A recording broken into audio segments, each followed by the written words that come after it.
What's up, Trekkies?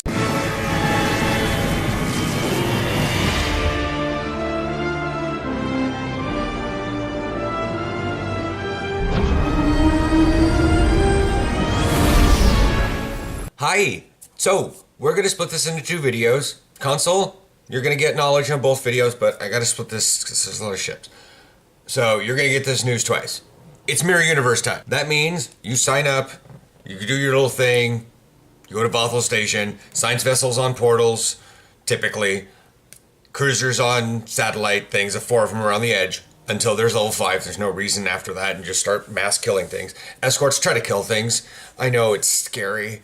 I have already gone through my event on thing. I've already gone 2 extra days because I just don't care. Like, I flew in my kitty crate this morning.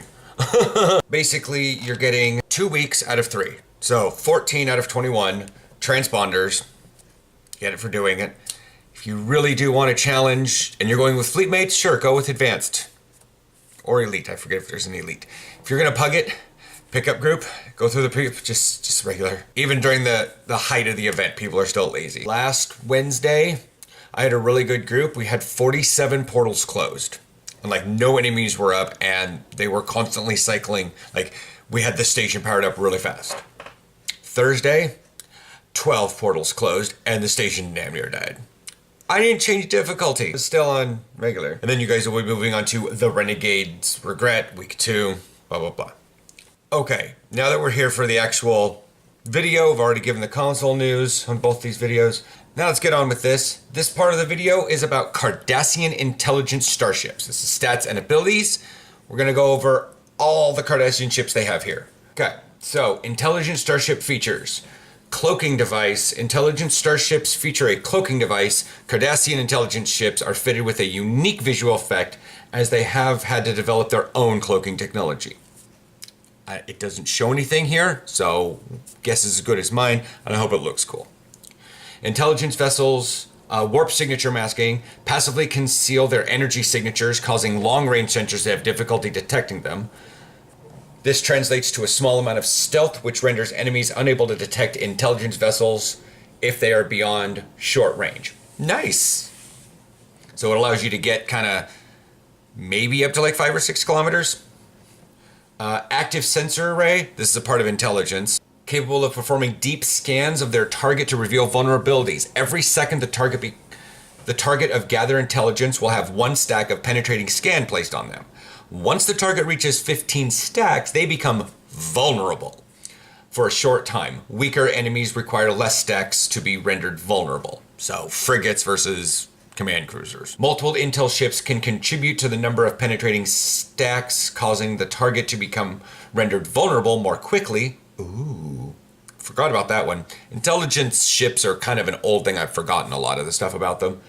While in this, intel ships can use expose vulnerability abilities on them, placing a crippling debuff on the target. Now remember, these are, if I remember correct, these are absolutely crippling. Here we go.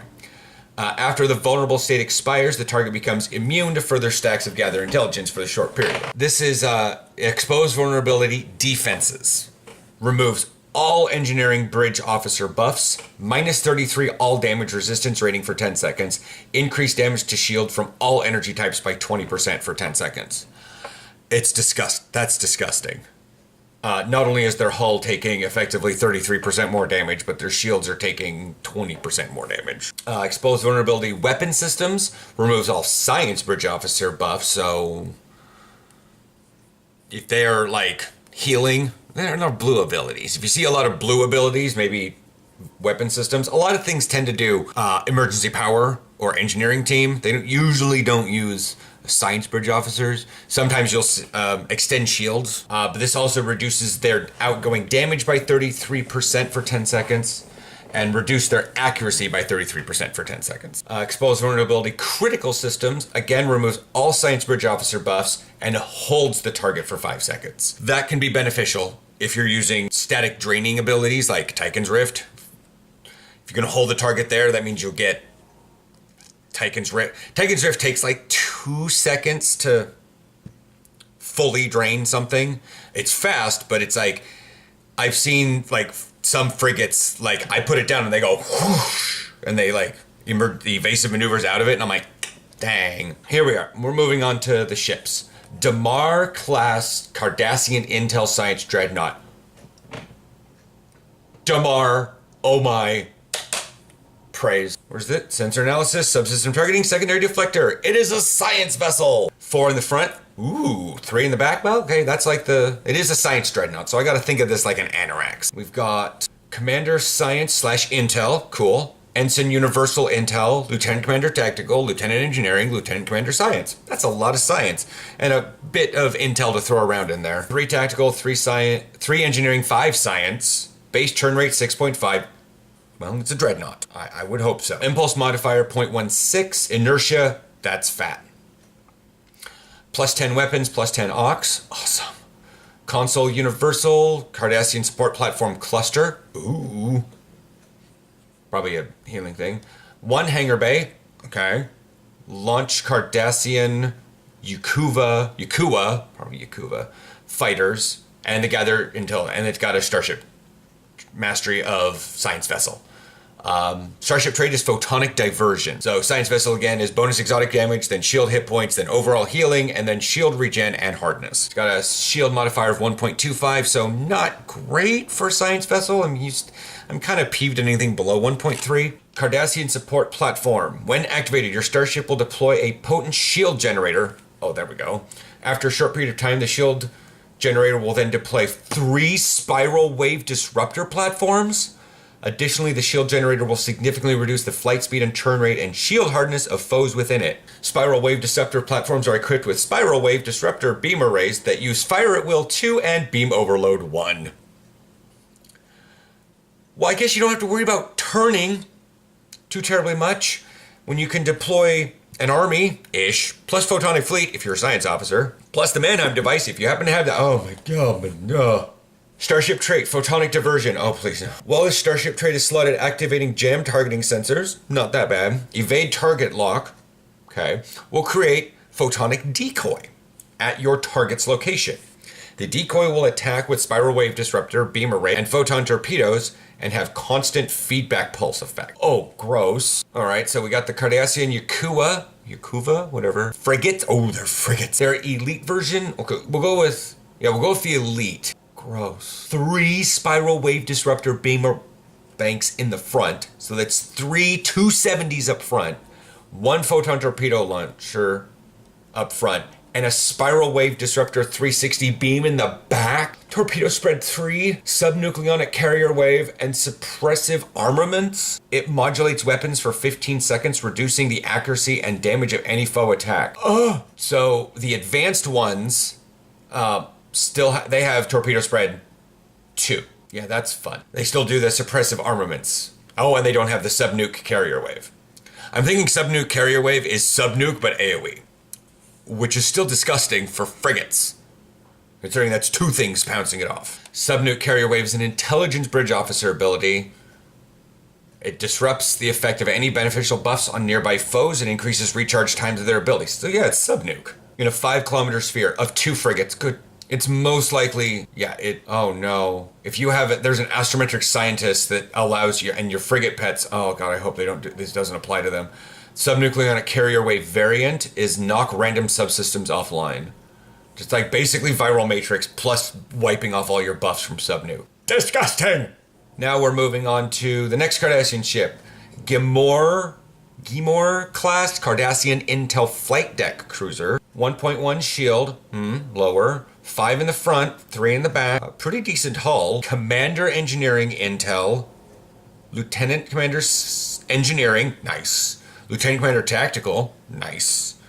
So much more offensive. Kind of, I would guess, like the Gorn or the KDF flight deck cruisers, much more offensive than, say, my Vesta, which is kind of a flight deck cruiser. It's got 1 hangar bay, but doesn't lend itself to a lot of offensive tactical stuff. Lieutenant Science and then Ensign Universal Intel. 3 tactical, 5 engineering, 3 science. So it's a flight deck cruiser. Cruiser command array, shield, and taunting.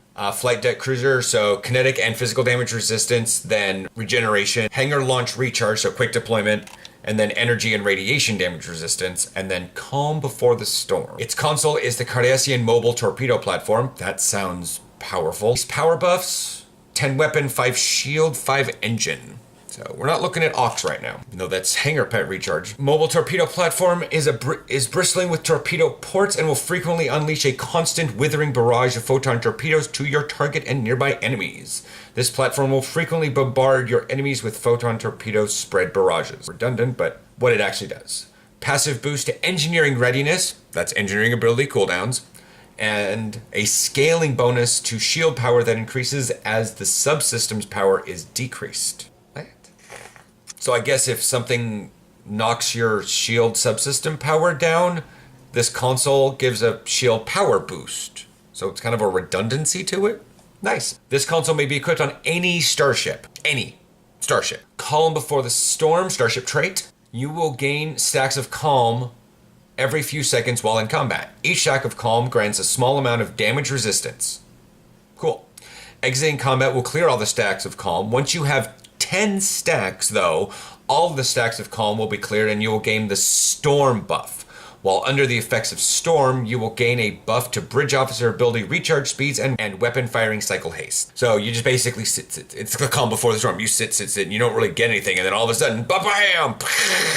So gotta keep an eye on those stacks. So if you see it getting up there, maybe you might start popping your tactical teams and stuff to get ready for your cycle haste and bridge officer ability recharge speed. Basically at like 9 stacks, fire everything! Comes with Yakua fighters as detailed above, but only 1 bay. Yep. Last ship for Cardassians is the Datapa class Cardassian Intel Escort. Probably very small. 46,000 hull. Not that small. Not a raider. Not raider small. Shield modifier 1, 4, 5 in the front, 2 in the back. Commander Tactical Intel, Lieutenant Commander Engineering, Lieutenant Commander Tactical, Lieutenant Science, Ensign Universal Intel. 5 Tactical, 4 Engineering, 2 Science, base turn rate 16, that's fast, impulse modifier 0.18, inertia, skinny, 15 to weapon, 5 to shield, spiral wave blast module is its console. It's just got an escort package, so preparedness for Starship. Spiral Wave Blast Module. Console utilizes unique Cardassian weapons technology that emit a massive burst of deadly spiral wave disruptor energy in a wide arc in front of the vessel. Enemies caught in the blast wave will suffer heavy disruptor damage and have their damage resistance reduced significantly. Console provides a passive boost to tactical readiness, that's your red ability cooldowns, and a scaling bonus to engine power that decreases with subsystem power decreasing. So just like the other one, console may be equipped on any starship. Any. Preparedness is the starship trait. While the starship trait's slotted, you gain a random buff when you enter combat for the duration of combat. Sucks, but if you don't get the one you really want, but they all seem pretty cool. Remodulated weaponry, large boost to shield pen during combat, primed weaponry, large boost to hull penetration, defensive strategy, large boost to hull plating. It's a lot more, makes you obviously more defensive. And ready for anything, large boost to engineering, science, and tactical readiness skills. That seems like the one everyone's gonna want. But you get one, like I said, they're not bad. It says a large boost, so it could be cool. Let's just hope if you're going in against Zenkethi, you get a lot more shield penetration skill than you do hull penetration. That could be pretty interesting. But that's that for all these ships. Dang, that was 7 ships today. 2 videos. I like some of these. Okay, I will catch you guys next week. According to the calendar, we have the expansions coming out next week. So June 5th. Hopefully these ships are in line, in cool, ready for you guys to go. I will catch you guys next week. See what's going on.